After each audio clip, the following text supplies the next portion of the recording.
حکومت وقت سے ہم یہ سوال پوچھنے کا حق رکھتے ہیں کہ جو گستاخانہ پیجز چلائے جا رہے ہیں ان کے ایڈمن کیوں نہیں ڈھونڈے جا رہے، اور جن لوگوں کو گرفتار کیا گیا تھا یہ تاثر تھا کہ یہ ایجنسیوں نے گرفتار کیے ہیں اور پھر وہ پراسرار طریقے سے اپنے گھروں کو پہنچ گئے۔ اگر یہ ایجنسیوں نے گرفتار نہیں کیے تھے تو پھر کیوں ان سے نہیں پوچھا جا رہا کہ تم کہاں تھے اور کہاں سے آئے ہو اور کس ایجنڈے پہ گئے تھے؟ اور اگر ایجنسیوں نے ان کو گرفتار کیا تھا تو پھر ہم حق رکھتے ہیں کہ ہم پوچھیں کہ ان کو چھوڑا کیوں گیا ہے، اور کیا یہ پاک صاف ہو گئے ہیں؟ اور اگر یہ لوگ نہیں ہیں جنہوں نے اہانت رسول کی ہے تو پھر وہ کون لوگ ہیں یہ جو گستاخانہ پیجز چلا رہے ہیں اور جس پر اتنے گستاخانہ انداز سے اہانت کی جا رہی ہے؟ اتنی دردناک کیفیت ہے اہل ایمان کی کہ ان کے دل خون کے آنسو رو رہے ہیں۔ تو حکومت وقت کو نوٹس لینا چاہیے، اور اگر حکومت نوٹس نہیں لیتی تو کان کھول کے سن لے۔ میں اس سوشل میڈیا کے ذریعے پیغام پوری دنیا پہ پہنچا رہا ہوں کہ اگر حکومت نوٹس نہیں لیتی تو وہ مائیں بھانج نہیں ہوئیں جو غازی علم الدین کو جنم دیتی ہیں۔ پھر نہ کہنا کہ ممتاز قادری پیدا ہو گئے۔ انسان کو اللہ تعالیٰ نے اتنی نعمتیں عطا کی ہیں کہ اگر وہ ان کا احساس کر لے تو کبھی بھی ناشکری اس کے انداز سے، رویے سے اور اس کی طرز زندگی سے ظاہر نہ ہو، بلکہ اس کا سانس سانس جو ہے وہ اللہ کا شکر کرے، اللہ کی تقدیس کے گیت گائے۔ لیکن یہ انسان ناشکرہ ہے۔ وَإِنَّهُ عَلَى ذَلِكَ لَشَهِيدٌ، اس پر اسے کوئی خارج سے گواہی کی ضرورت نہیں ہے، وہ خود اس پہ گواہ ہے۔ اسے خود پتا ہے کہ میں کتنا ناشکر ہوں۔ ذرا اندر اتر کے دیکھے تو اس نے کیا اس کی نعمتوں کا شکر ادا کیا ہے؟ اس کی کتنی بڑی نعمتیں ہیں حضرت انسان کو۔ انسان غور کرے، تدبر کرے۔ میں کئی دفعہ یہ بات بتا چکا ہوں، میرا ایک ملنے والا ہے، پیر بھائی ہے، تو اس کو مسئلہ کیا ہے کہ یہ جو منہ میں لعاب آتا ہے اس کی مقدار کم ہے۔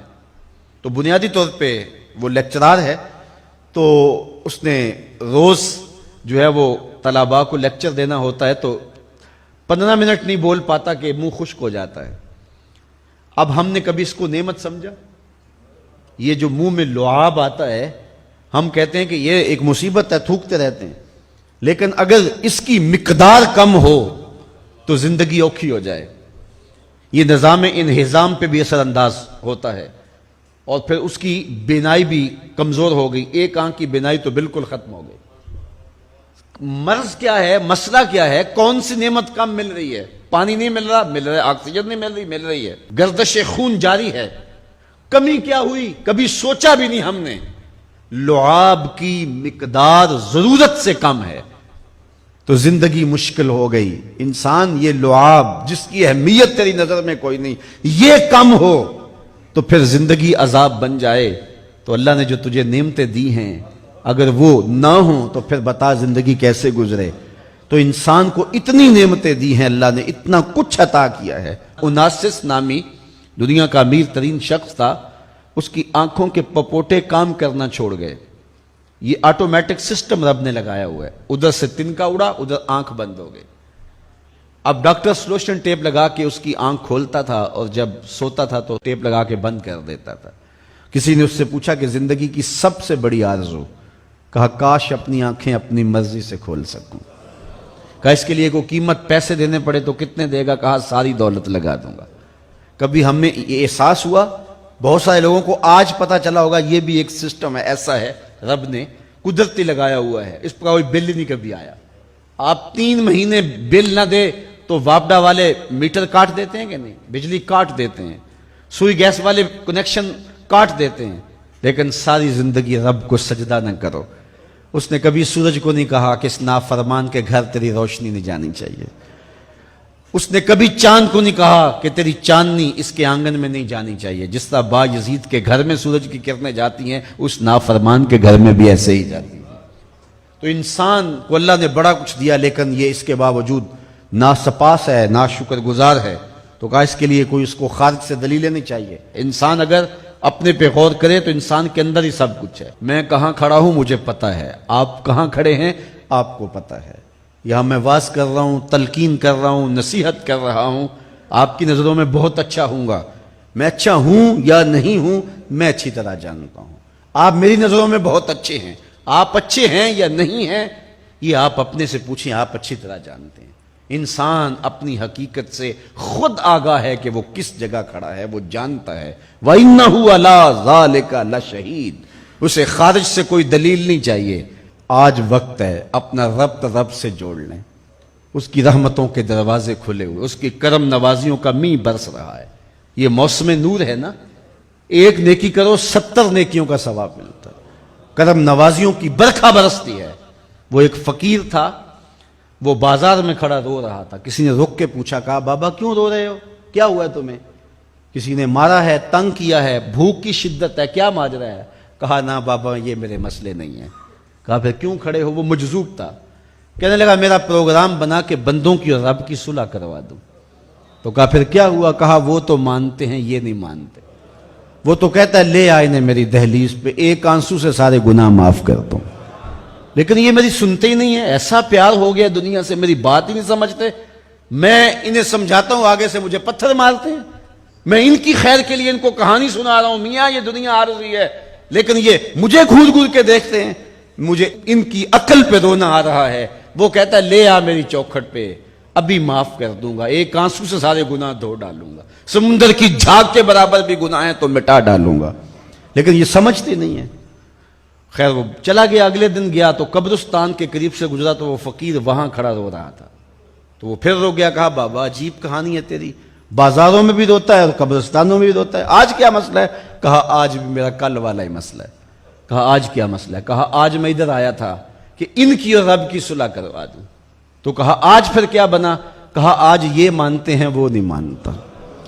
تو قبل اس سے کہ وہ وقت آئے کہ پھر وہ نہ مانے، آج لے ان کی پناہ، آج مدد مانگ ان سے، کل قیامت کو نہ مانیں گے اگر مان گیا. تو یہ تھوڑا وقت ہے زندگی کا، اس زندگی کو غنیمت سمجھیں. حضور نبی رحمت صلی اللہ علیہ وآلہ وسلم کی ولادت سے پہلے کائنات کا نقشہ بہت زیادہ عجیب و غریب تھا. ظلم، تعدی، جور و جبر کا بازار گرم تھا اور انسانیت سسکیاں لے رہی تھی. سکا باپ اپنی بیٹی کو زندہ درگور کر دیتا تھا. بہنوں کی توقیر نہیں تھی. مائیں عزت کی مسند پر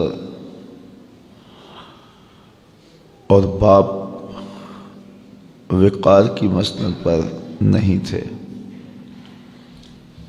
غلاموں کے ساتھ بدترین سلوک ہو رہا تھا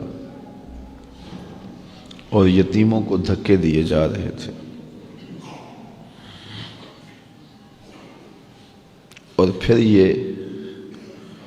یہ سب کچھ پوری ڈٹائی کے ساتھ کیا جا رہا تھا. اس ظلم کے خلاف کوئی آواز بھی اٹھانے والا نہیں تھا. کیسا شفاف معاشرہ تھا کہ باپ اپنی بیٹی کا گلا گھونٹ دیتا ہے تو اس پہ کوئی مقدمہ درج نہیں ہوتا بلکہ معاشرے سے داد ملتی ہے. عکاس کے میلے میں 3 بیٹوں نے اپنی سکی ماں کو 900 درہم میں بیچ ڈالا اور 300 درہم آپس میں بانٹ لیا.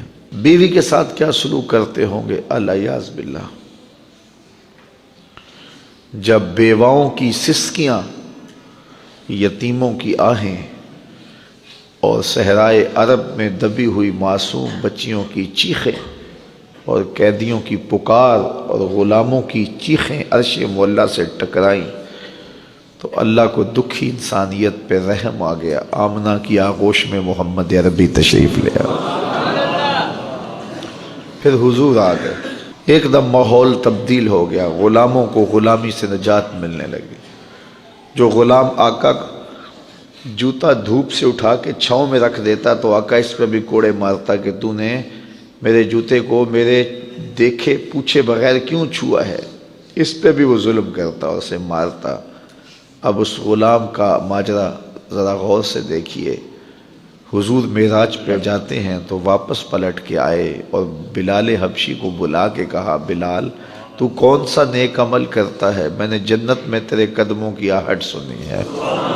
کیا خیال ہے اس ایک جملے نے ساری تھکن اتار نہیں دی ہوگی؟ اللہ اکبر.